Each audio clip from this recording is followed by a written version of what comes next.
What was you talking about? Explain this equity thing to me. You know, my world of real estate, equity means something else. What does it mean in your world? It was not that it means something else. What I educate people on is, tell me this. First, tell me, what does equity mean to you in your world? So, first let me tell you what my world is. Real estate.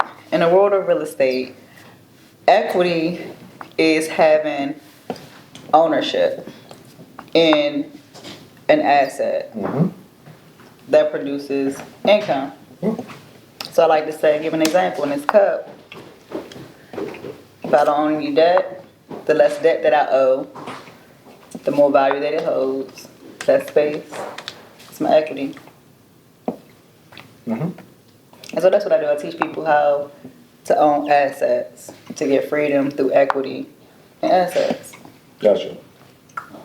I educate people on the law that governs that equity. But you use the term equity. What does that mean? Same thing it means to you. Ownership. So it's the law that governs that type of ownership. You got an equitable ownership and a legal ownership. Legal ownership is possession of a house, but yet you're making payments on it to someone else, right? Correct. The person that's collecting the payments holds equitable title. Yes. Yes. So that's the stuff that I educate people on. Where you get confused is when I start talking about court cases and rights and stuff. That's where you get confused at. You're like, okay, yeah, I see how that makes sense Right, in I my understand world. Okay, but governance. that ain't what you really be talking about all the time. Like, that ain't how you be saying it. No, it's not. It's not how you be saying it. You talk about, you use the term differently. When I hear you talk about equity. You just don't understand. Most people don't understand what property is. Most people don't understand that, okay, so your right to something is property. It's not necessarily the thing. Right. It's your right to it. Your right to it makes it property. Yes. You have a right to the pursuit of life, the right to pursuit of happiness, the right to pursuit of property. You have a right to these things, which means there's ownership in these things. People don't look at their rights as assets. And if they're assets, then you have a title to these assets.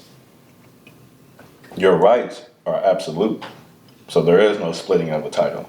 When you hold equitable title and legal title, you hold absolute title. When you hold both? Yeah. Okay. Because there's no one to pay, because you hold equitable title and you have possessions. So that means you have legal title. Okay. So that means you have absolute title. And your rights, you have absolute title. So that means you owe no one when it comes to your rights. God gave you those rights. That's how you know they're perfect and absolute. So then we start to understand court cases. So court cases, they're assets. They're backed by collateral. That collateral is owed to you. So that's why I don't care when people get to talking about, oh, well, this happened in the case and this and this. I don't really give a fuck about that.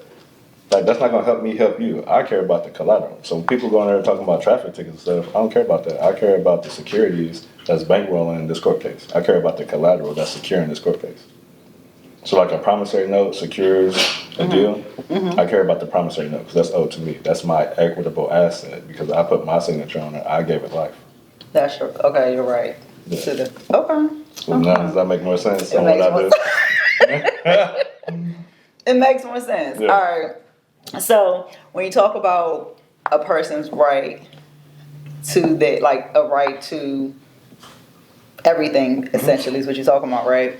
How does that transfer to generational wealth?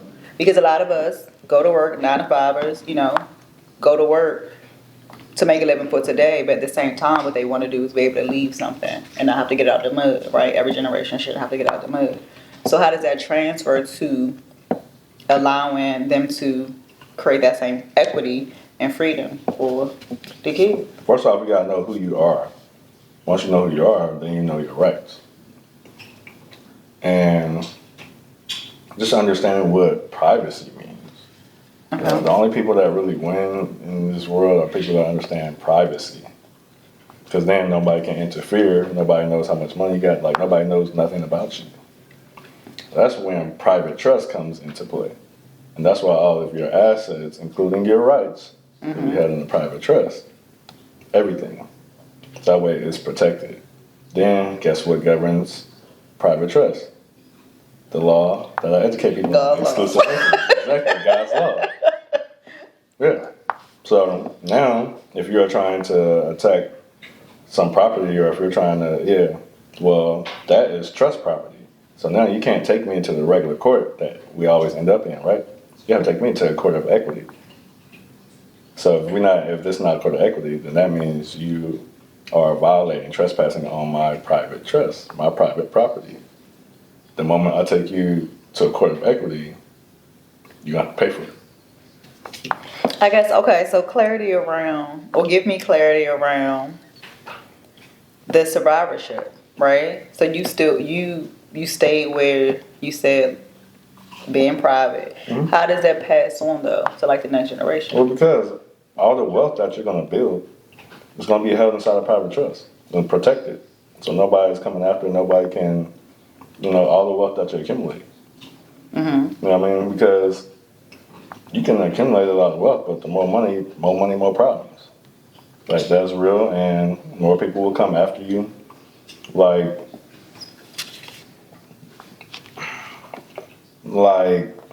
our ultimate enemy is the Vatican. They're Jesuits, right? These people smile in your face, stab you in the back. These people are trained to steal your estate. And I've seen it in real time. I've seen it a couple times. And so that's real. So if you're not protected and you don't know how to protect yourself, you don't know your rights and everything, then everything you ever worked for could be snatched away just like that, or the moment you die. Mm.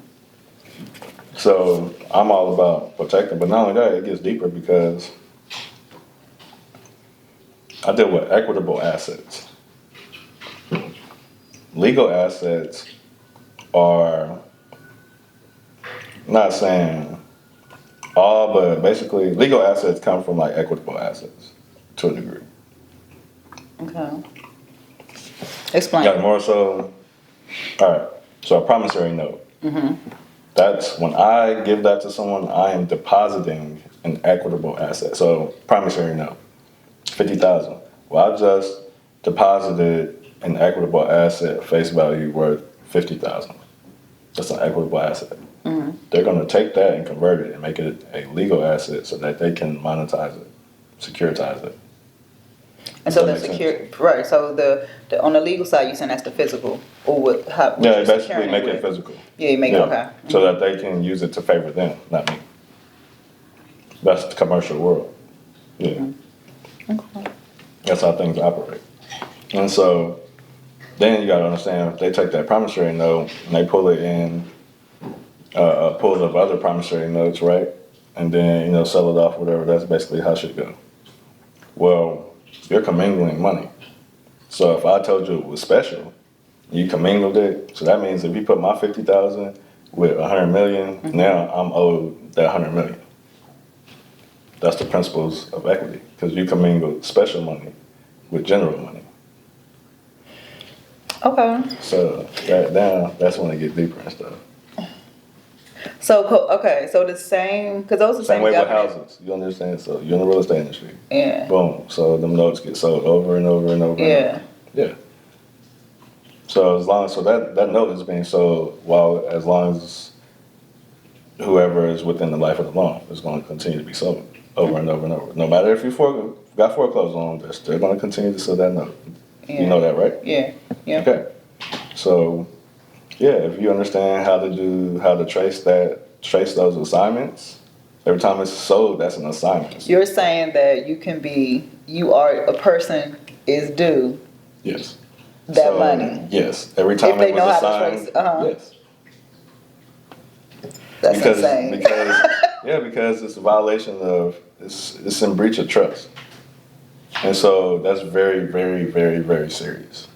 But only if you know how to express it. So then you're due full accounting, and That's the way it works. I'm not saying it's easy, but I'm saying that like that's the way it works. Gotcha. All right, so make it for an average person, right? Like a 9 to 5 or like a regular, working class man or woman, family, and yes, they want to be able to protect their assets. We know, one day, right? All of us won't be here.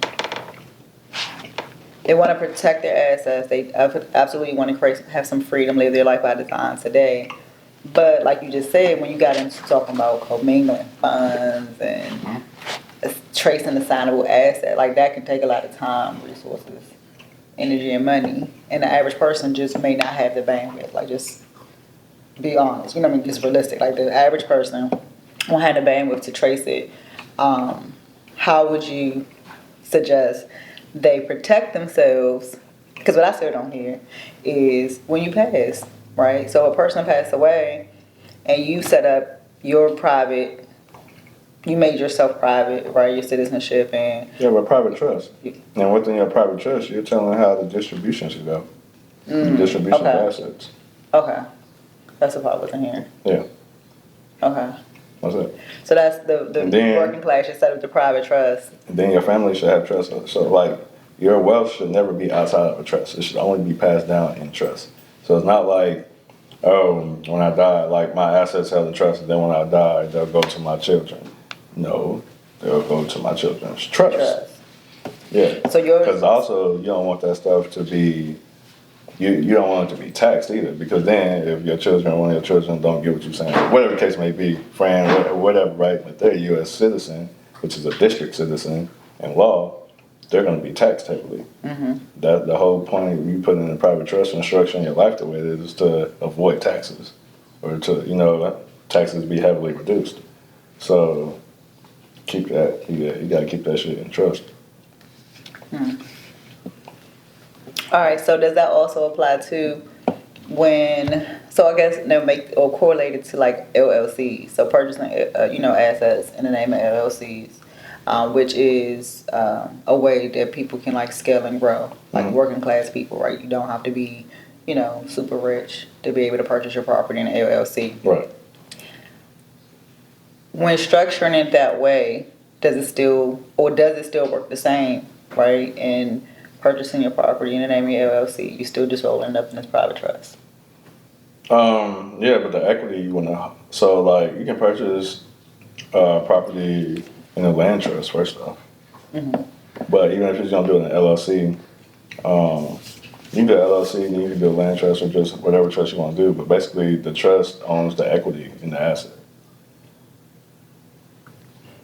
And this may be, so now my mind going deeper on like deed structuring, right? So when you say that, so you may or may not be able to answer, but so if you purchase it in the name of your LLC and you say now the equity, the trust owns the equity, that means that the trust will have to be on a deed, or no?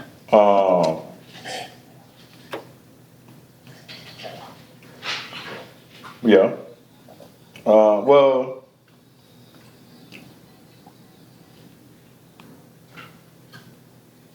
no, not necessarily. I'm trying to think of the way I do it.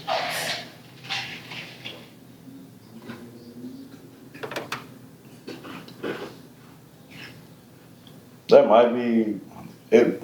Honestly, it probably would be better to do it like that, just so that it's clear. I'm just don't deal with houses a lot, but I am trained to make claims so that, you know what I mean? Like, all right, might not have it on a deed, but I got a claim recorded that say, you know what I mean, trust on the equity in this. So I might have the UCC claim on that. So okay, that's more how I think about it. But I'm not saying that that's probably good to do it that way, just so everything's clear and everybody on the same page about everything. It's just recorded. Okay. And so talk about that when you say claim, you know how to claim it. So my mind thought quit claim deed, right? So if somebody purchased their property, it can be like say their first home. I literally just mean I'm private trustee for this trust, making a claim on this asset we own 60% equity because of blah blah blah blah. They record that motherfucker, and that's it. That's a claim. That's an equitable claim from a trust. Really? Okay, filed at the court building we talking about, right? Like filed at county. Yeah. That's like constructive notice. It's like constructive notice to the world. So it's just like, and it shows my intention. Equity is all about, like, the jurisprudence is all about your intention and what you have manifested. Okay, so then you go back to that. That's not the legal equity, but the. So it's equity. It's not legal. No. You described it in the beginning as two ways. You said that's when you got like full. So I was saying absolute title. Absolute title. Right. Okay. All right, got you. Equitable title and then legal title. So that's the equitable part. I got you. Yeah. All right, cool. Okay, so go down and say that part again. Okay, I said it now. No, you gotta say that part again. No, because like honestly, it is something that like everybody truly wants to do. You know what I mean? Like protect your assets, and you hear so many stories when people do pass. The families are fighting in probate court. You know what I mean? Or mom left this. And how do you? They done sold everything. Exactly. So and then siblings can't agree and fight. On someone to sue, someone to keep. They don't know what to do. So I got a mentee right now. They got like 20 acres. I think it's 20 in California. So, but it's her and the sister. She married, sister married.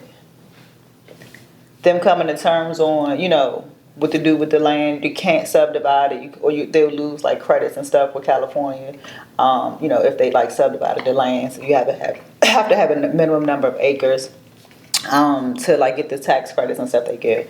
So, okay, yeah, and so you have situations like that. So I always think about when I get these students who come and they aren't in these situations, how do I help them?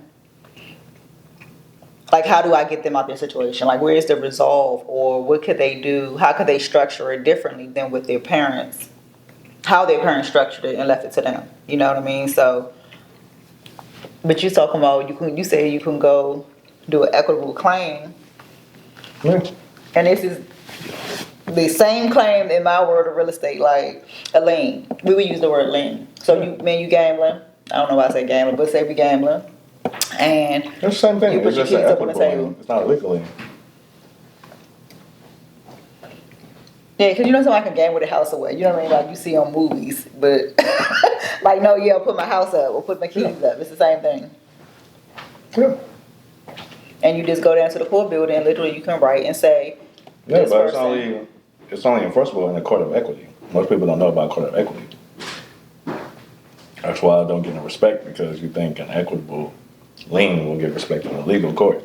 It's not legal. It's equity. It belongs in a court of equity, not a legal court. That's why it gets no respect until you get into a court of equity. Because believe it or not, people put legal liens on judges. Yep. And get locked the fuck up. And they get their ass locked up. We put equitable liens on judges. We don't get locked up. Because they don't respect it. That is, until we get into the court of equity and then realize how real it is. Yeah.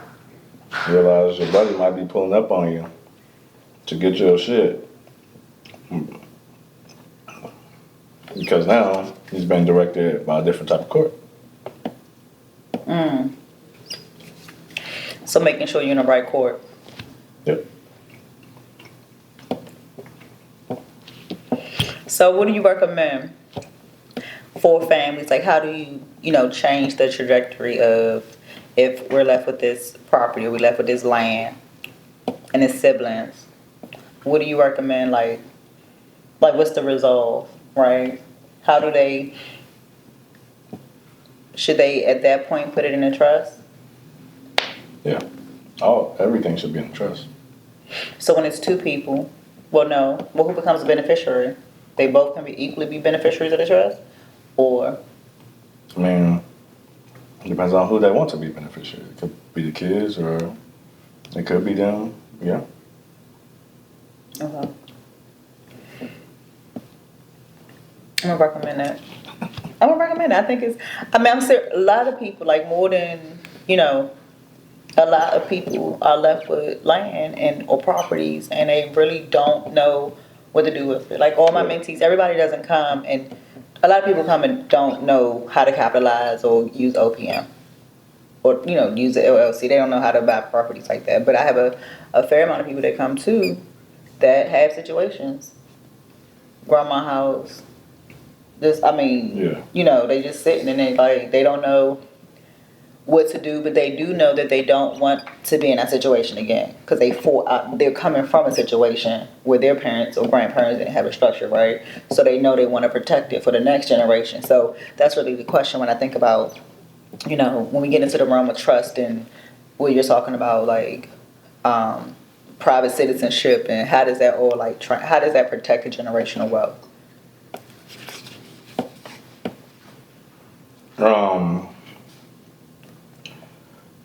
The information's got to be passed down. Mm. That's at the end of the day. That's it. And I often tell people all the time, like, listen, I'm starting to feel a tad bit different in terms of. I'm just starting to feel a tad bit different, but I'm not moving off my square when I say like my daughter got to know the shit that I know. She gonna do whatever else she want to do. She got to know stuff I know, like A, B, C, D, 1, 2, 3. It's got to be a part of her. Like, she got to think how I think, but better, because you have grown up in it, whereas I ain't reached the shit till I was, 25 or whatever. So, yeah, information got to be passed on. That's the only reason why that's the only reason why we're in the position that we're in now is because information was not passed down. And obviously, history shows us there's a lot that went on, and there's a lot of reasons for that, right? But that's the reality. The only reason why we're in the position that we're in now is because information was not passed down. Whether that be because they weren't able to or just didn't. Mm-hmm. I think that's your point. Generational knowledge is equally important as generational wealth. Well,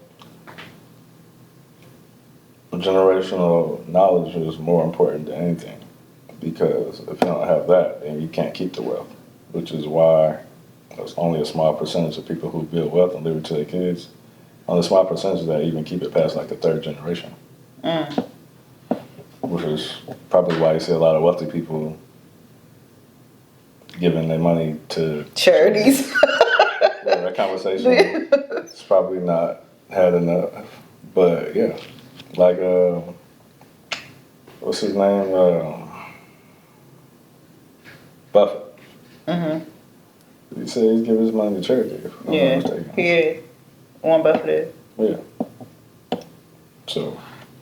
I mean, that's a tough situation. You're talking about seeing your parents or grandparents. You're like, they leaving the money to nobody. The money going to charity. He didn't already say it's going to charity. No nieces, no nephews, nobody. He already know for sure.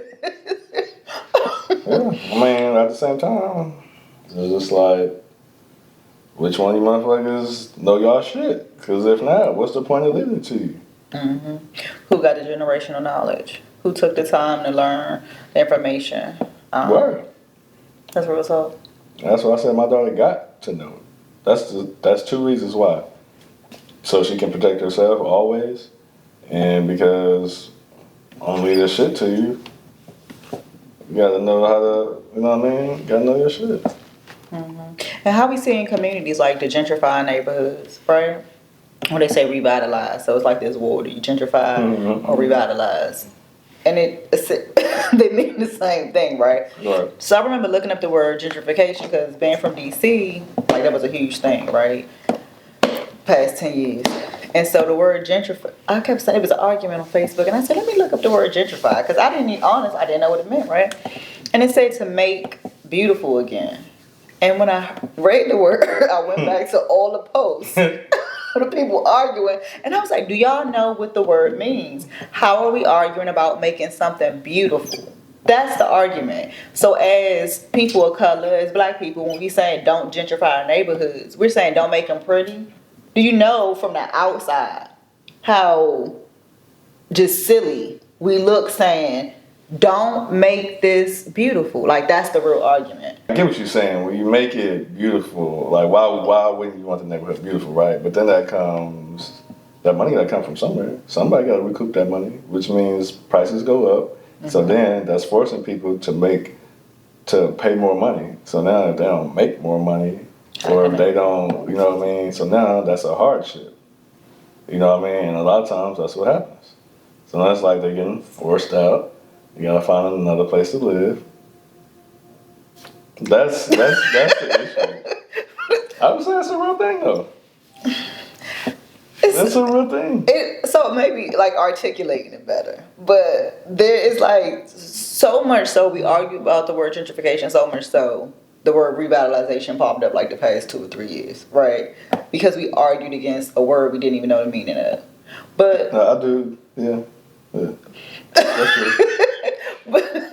But back to your point too, like when you talk about your rights and we think about these neighborhoods that are hood, right? And their rights get violated all the time, right, by police. So it's just kind of like, you fight not to pay more? You know what I mean? If that's from your perspective, like you fight not to pay more, the police come in, violate all your rights. You don't own anything you renting. Like, what are we really fighting to keep? I am probably not the best person to have that conversation. Wow. Because I think of things differently. So when you say that, my immediate reaction is to say, none of y'all own nothing. Y'all think y'all do. Y'all don't even own y'all own name. Okay, pop it. Pop it. That's what I want. None of y'all own nothing. You don't even own your own name. Okay. So let alone really owning property. You want to know how you own things? To have absolute title. People do not have absolute title. If you have a house, but you're steady paying taxes on it, that lets you know you don't have equitable title. Because equitable title is rents, profits, interest, like so on and so forth. You're paying someone else. You don't have equitable title, which means you don't have full ownership. You have some ownership, but you don't have the ownership you think you Okay, hold on. So you're saying by paying taxes, I own this house. I don't pay a mortgage. There's no promissory note to pay, right? I got it.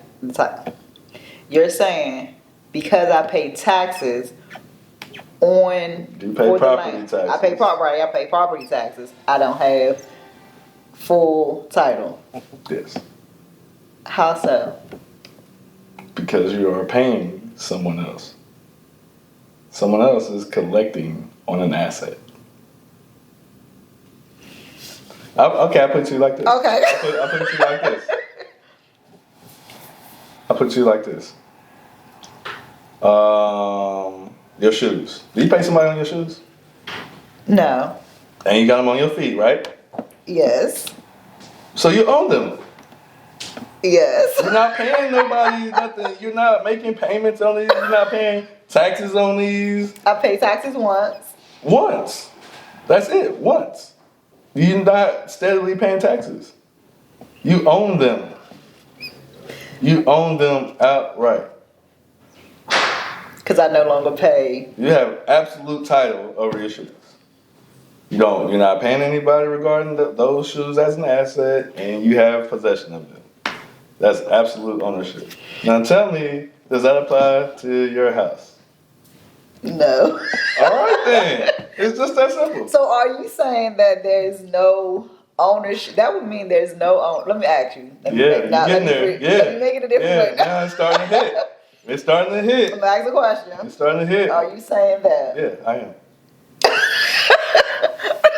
Yeah, that's exactly Don't what I'm lie to me. Are you saying that there is no way to have full ownership of real estate? I'm not saying there's no way, but I am saying that 99.9% of people don't know the way. People just not starting to find out about trust. They are. I mean, I'm included in it. Like, even being a second generation real estate agent, that knowledge, the information, you know what I mean, about trust. That's just not a talk in the low to middle income household. That's just not a common topic. But people also don't understand the nature of a mortgage. I would say maybe, but No. the way you understand it now, I'm thinking. You ever look up the etymology of the word mortgage? Look up the etymology of mortgage. See, now I want to do it on the spot. Can you talk to me on my phone, please?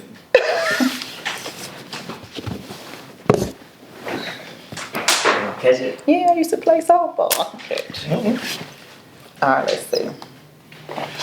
Mortgage. Yep.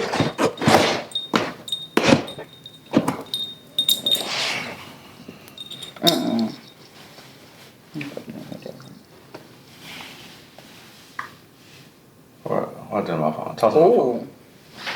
Nah, I'm gonna get up and get my shit. You ain't play baseball. You ain't I actually did play baseball. You play baseball? I did.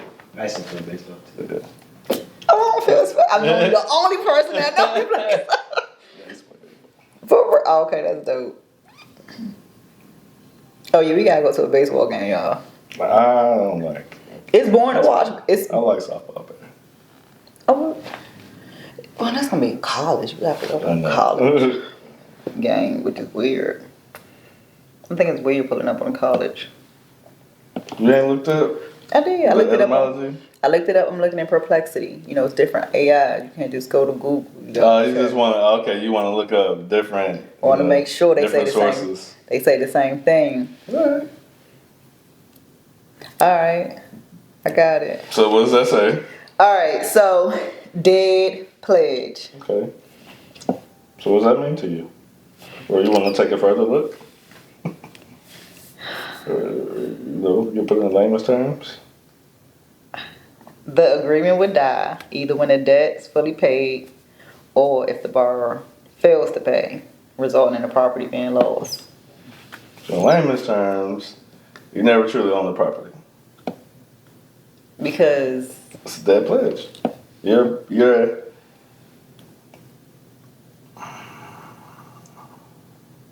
I'm trying to figure out a different way to put it in layman's terms.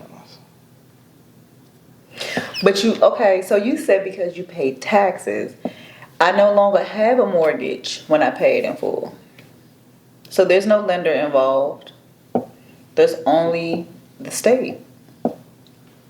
And they don't send you a mortgage, they send you a tax bill. You said only the state, as if like that's not a big issue. Like it's not a big issue. I know when it's out of my mouth.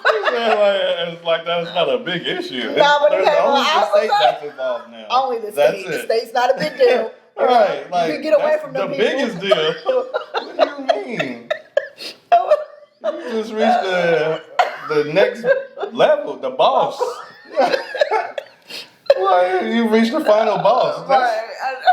When I said it, I was like, They can still take your property if you fail to pay your taxes. Now we getting somewhere.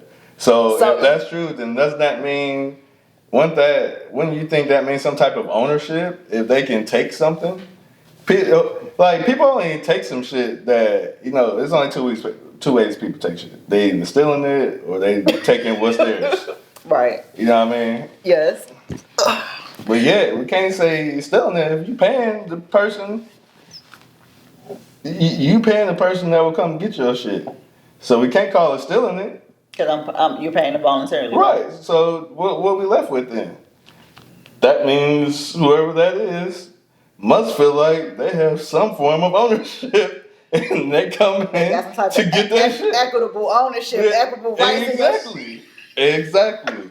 That is how you know you don't have absolute ownership over anything. Over most things.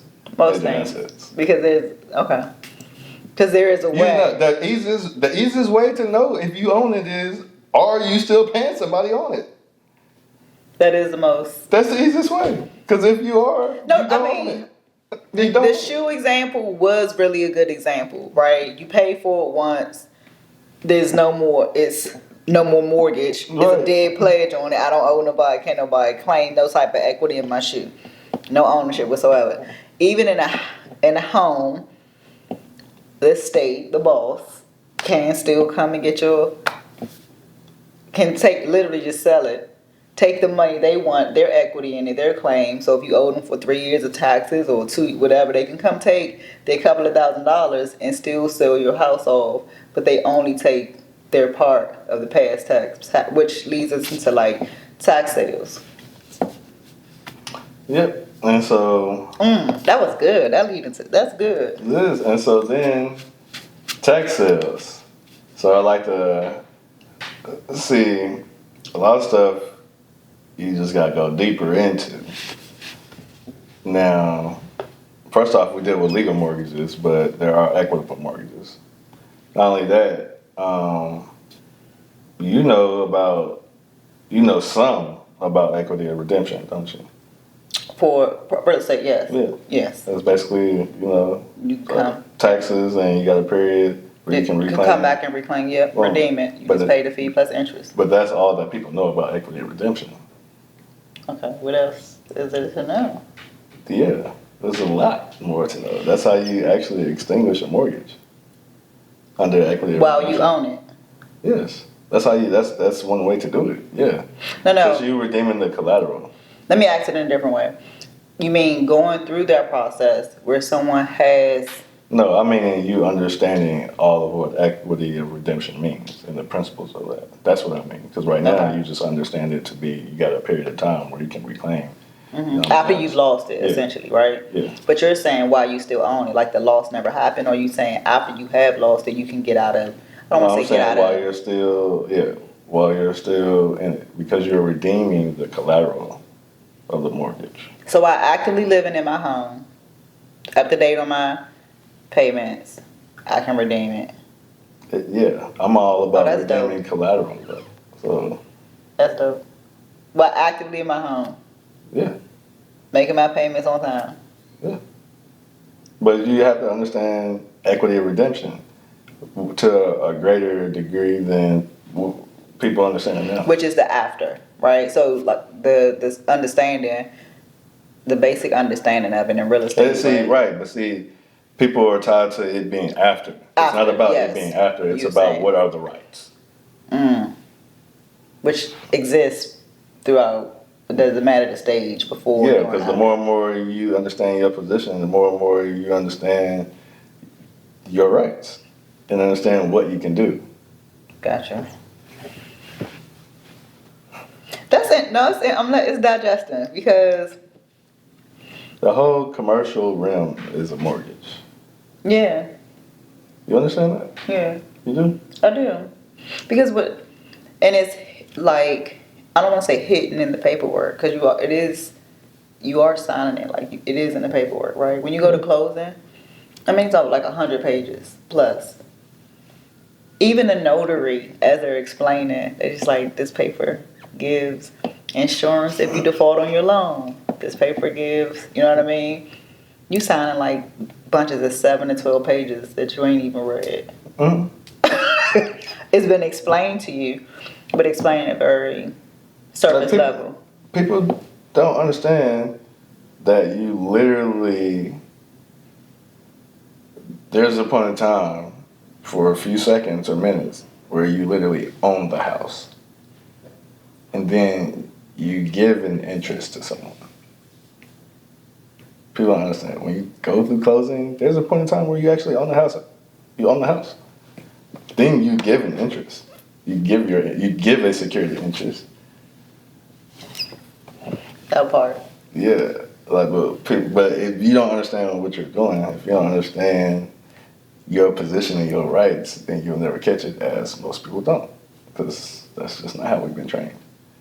Yeah, but because you got to think, like, listen, if you understand how banking works, how credit works, how America works, then you would know anything and everything like, first off, it's already paid for. But then if you understand how shit works, you understand that the commercial world, it can only operate off the private. So when I say I'm giving you a promissory note for $50,000, right? Well, when I give you that promissory note, now I actually own whatever asset because I just gave you a promissory note that has actual cash value. Yeah. So you understand that, right? Yeah. All right. So at that point, I own it. But then, you know what I mean? Or even if I'm doing it for a loan, but then I'm basically paying you every month. To get my, I would say, But why am to I get my paying? equitable interest back, right? Or no? No. Well, I'm paying you to get it, to eliminate your interest and gain mine. What interest do they have? No, listen. Listen. Let's say you got a car, right? Let's say you got a Benz, and let's just say you're the bank, right? I'm signing a promissory note for $50,000. No, I'll put it to you like this. Let's go into real estate. No, Because you said at one point, I don't care how we do it. I'm gonna break it down. I'm gonna tell you how it all works. okay. All right. I'm gonna come and let's just say I want a house or car or whatever. So I'm gonna come to you. I'm gonna give you some gold for that house or car. You know, if I give you gold for a house or car, then what? You assume this shit done, right? Fair exchange. Yeah, you no gave robbery, me I gave you the car as exchange. Right, I gave you gold, you Trade gave me the barter. car, Yeah, got right? it. Okay. Then why is it that when I give you gold, you still expect me to pay you monthly for that asset? Explain that to me. Doesn't make sense. Hold on, better yet, hold on. Okay. Explain to me why if I give you gold, then let's say I give you gold for a car, right? Then somehow you expect me to pay you every month for that car, and then if I miss a payment for that car, you come and take the car back. So now you got the money that I was paying on the car, and you got the car, and you got the gold that I originally gave you. Okay. Are we equating gold to the promissory note? Ding, ding, ding. Okay. Ding. All right. Yeah. So now you see how crazy that shit sounds? Because the promissory note has cash value. Exactly. And under English law, it is stated that, and this is from a master of economics, master of credit, Henry MacLeod. Once, in layman's terms, once you give a promissory note for any house, car, asset, or loan, that is the final closing of that transaction, and the bank has no remedy against me or you if we don't pay it. It's in all respects as treated as if we just gave them money. Because why? Because it has actual cash Because it has value. Yes, it's an equitable So the asset. so in real estate it's the NPM, the master promissory note, right, that you sign with, you're saying when you get a master promissory note, at that point, because I'm trying to catch the point you said, is a point in this closing process. Yeah, at that point you own the house. Yes, at that point you own it. Yeah, I'm on the break. At what point? So we unpack what point. So when you sign that NPN, that's the point where you own it. But then once you keep on signing, you give them a security interest. Yeah.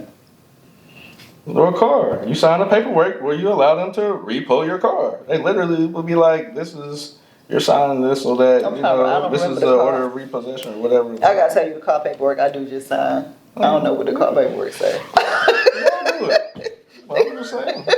Car paperwork, I can't tell you what it say. But the real estate paperwork, I seen that. The quickest way to get up out of a car repossession is to file a breach of peace. Really? Yeah, they're very clear on that. You gotta repo somebody's car in a reasonable time, which is probably from 8 a.m. to 8 p.m. Outside of, and when do most people get their car repo? 3 a.m., 4 a.m. Then it cannot be loud, it can't be causing You know what I mean? All that noise and all that, can't do that. If somebody in their car, you can't do that.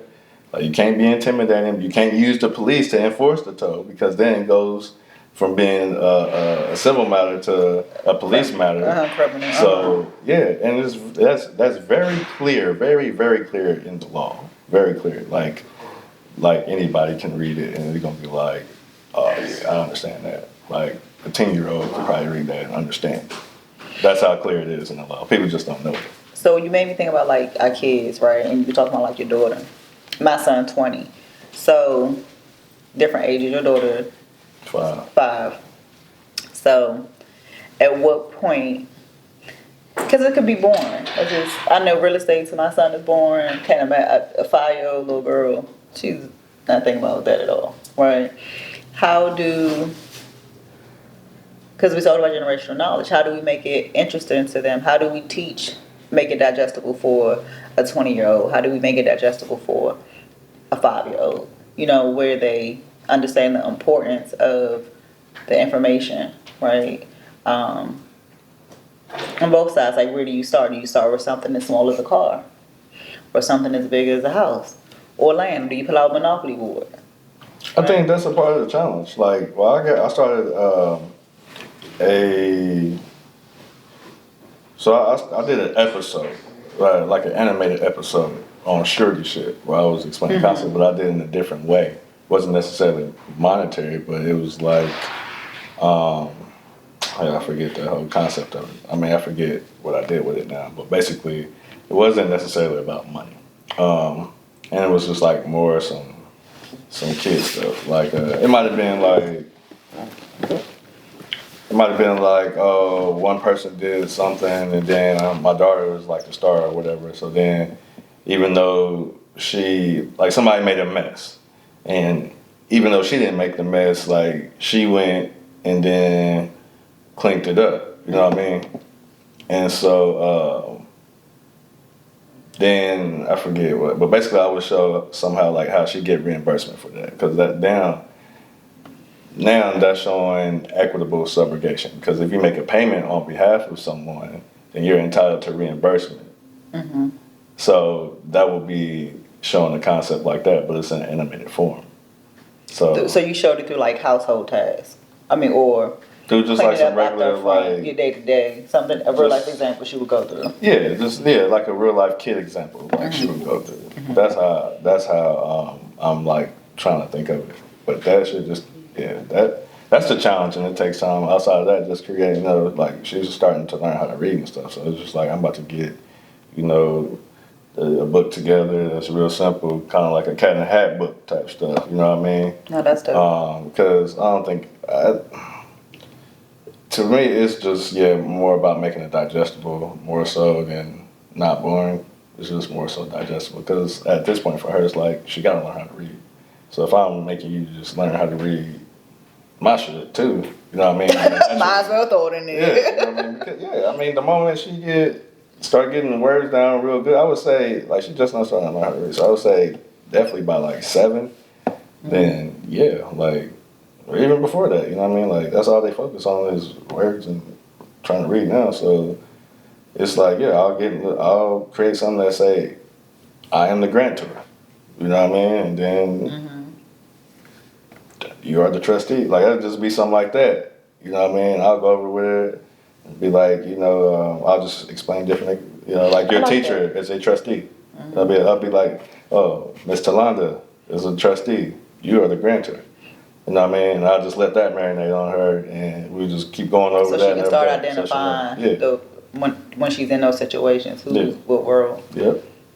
That's dope. Yep, do it like that. And I'll just slowly continue to work with her, and and that'll help me just be, that's a whole nother group of people, kids that I'm gonna be able to help, which means a whole different impact, which means, longevity, more money, more everything, you know what I mean, all the way around the board. So, I don't ever be worried about nothing. So I think, like, it was a missed opportunity, like, your industry being, like, less tapped into, less people being aware of. But real estate, we've lived in a home our entire lives. So I find in my industry, people are comfortable and familiar with real estate. You've never, if you haven't been homeless, you know what I mean? But most people have always, at some point, lived in a house. So you feel comfortable with it. I think it was missed opportunities. Games like Monopoly, right? So it was just Monopoly. There was no thinking about, the cheap properties, the light blues, the Baltic. That represented the hood.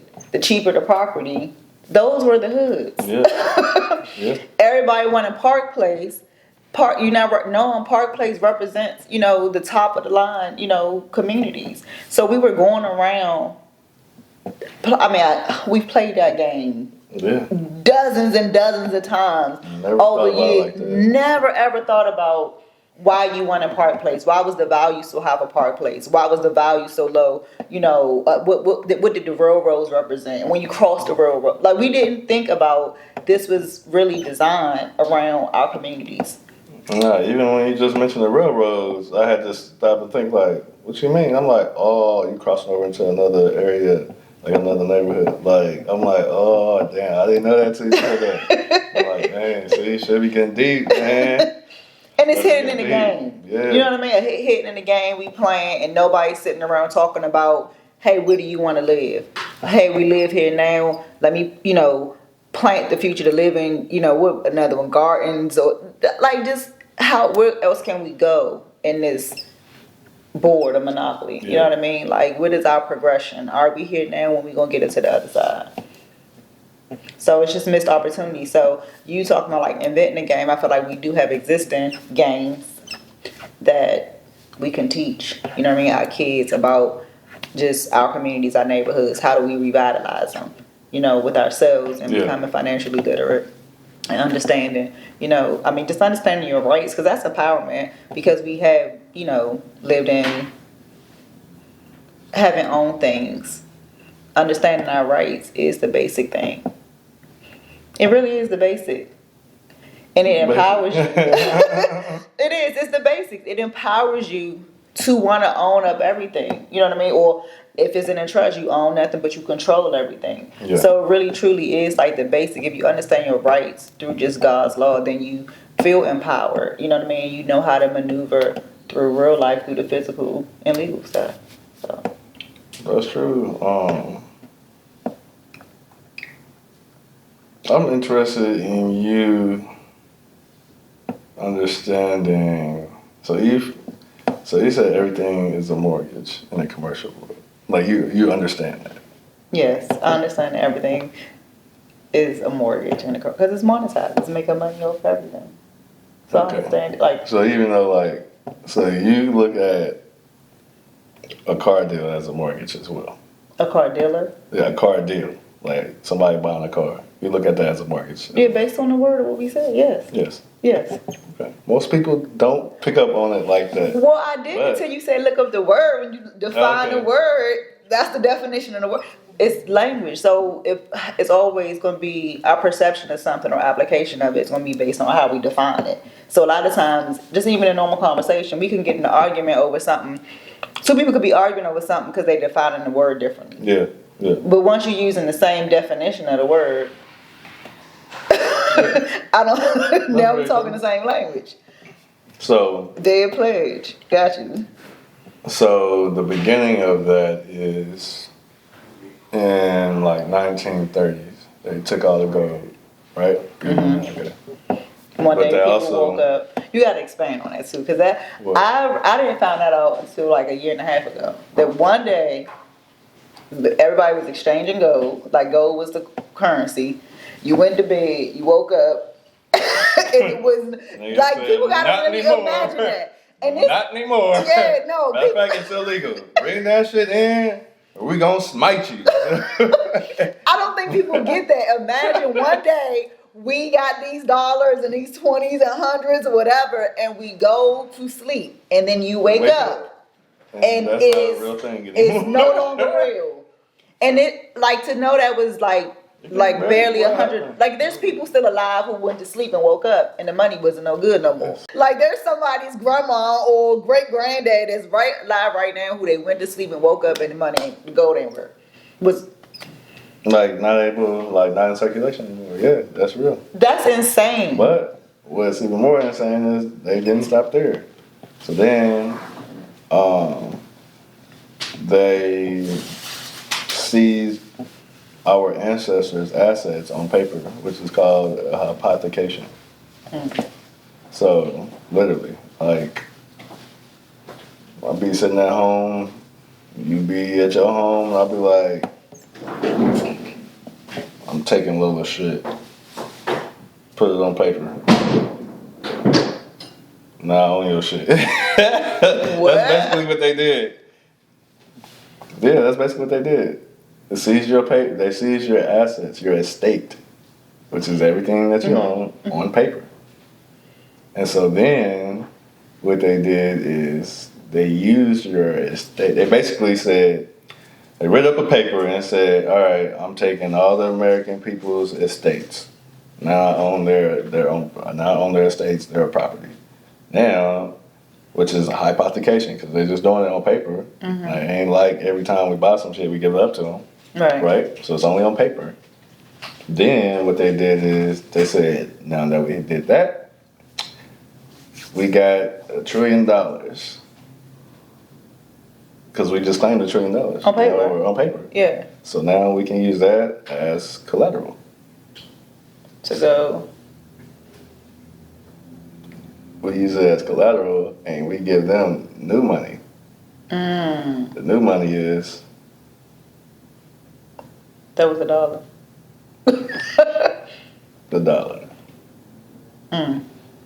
So now you understand that. So now you can understand that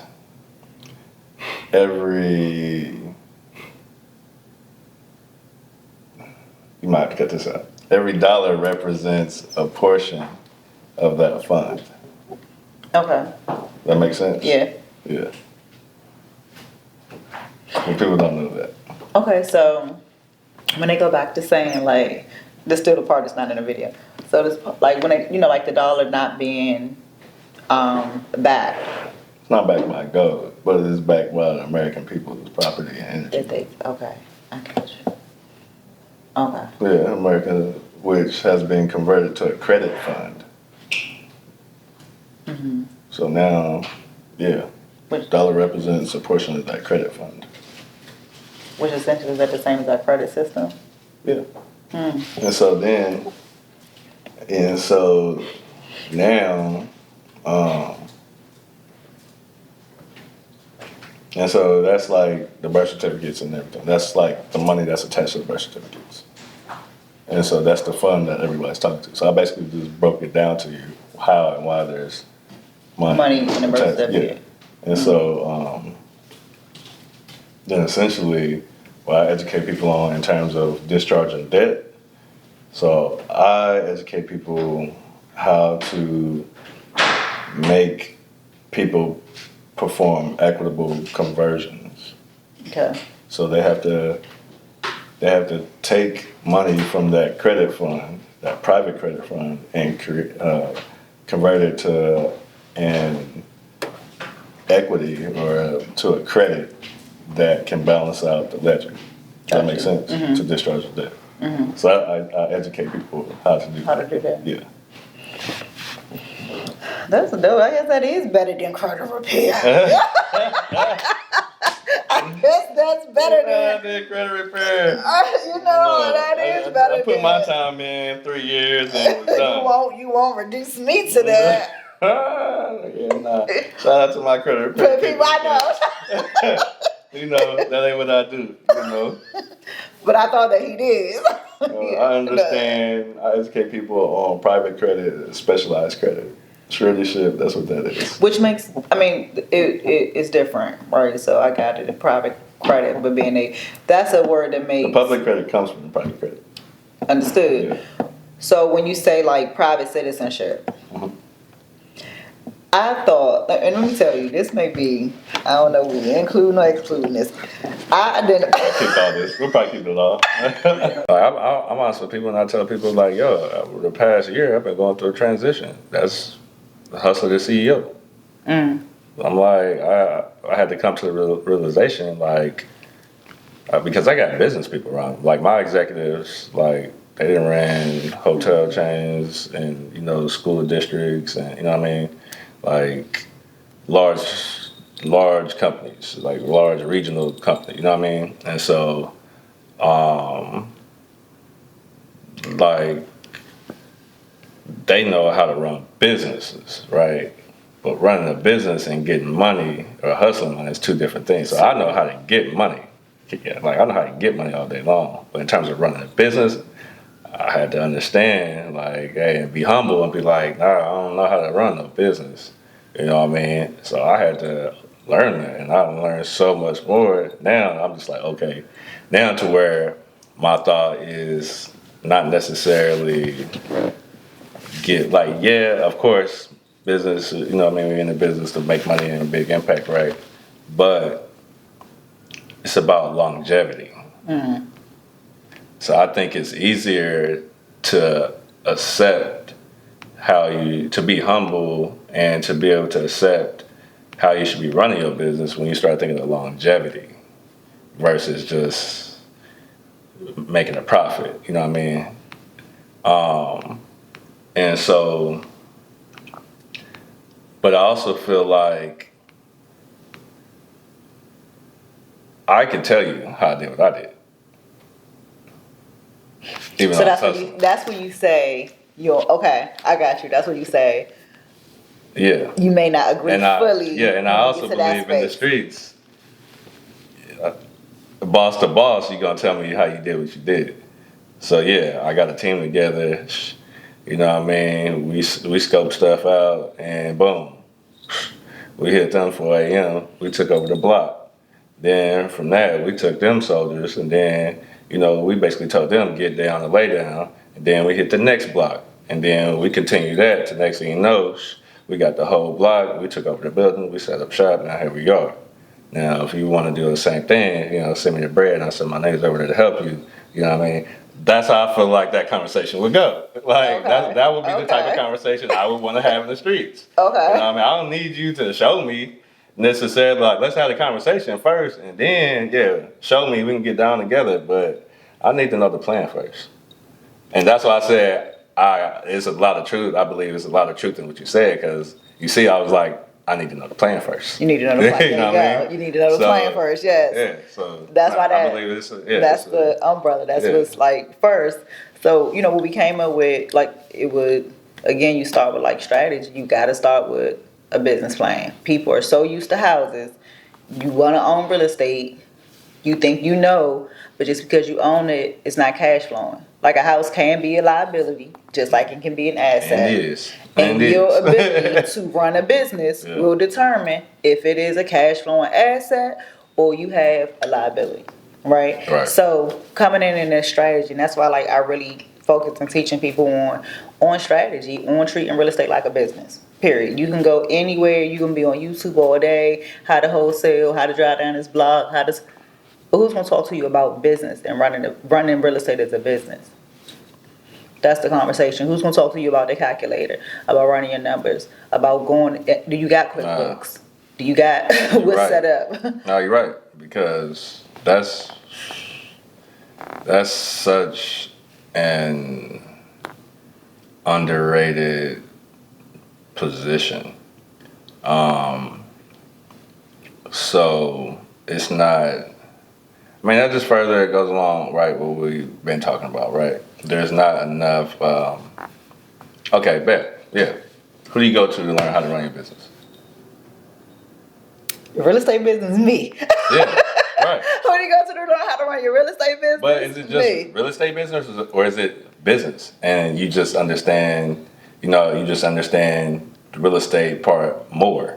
Yeah. But it's business It's that business. you understand. Yes. It's got to be. Yes, it is. You know what I mean? That's what I'm saying. Like, not enough people, and that's the transition that I've been going through. That now I know a whole lot more and can break shit down and still learn. Mm-hmm. But it's how to run your shit like Apple. Like, I got Yes. another mentor. He'd be like, "Nigga, ain't no difference between your business." Well, he'd be like, "The government don't see no difference between Apple and your business, other than probably the amount of money." That's He's it. like, outside of that, there ain't no difference. No difference. And that hit me, and I'm just like, I think that's when I really started feeling like, oh yeah, I'm running my shit like a nigga. Running my shit like I'm hustling. Keep it gangster. Running my shit like a nigga, man. Shit. I gotta clean my shit up.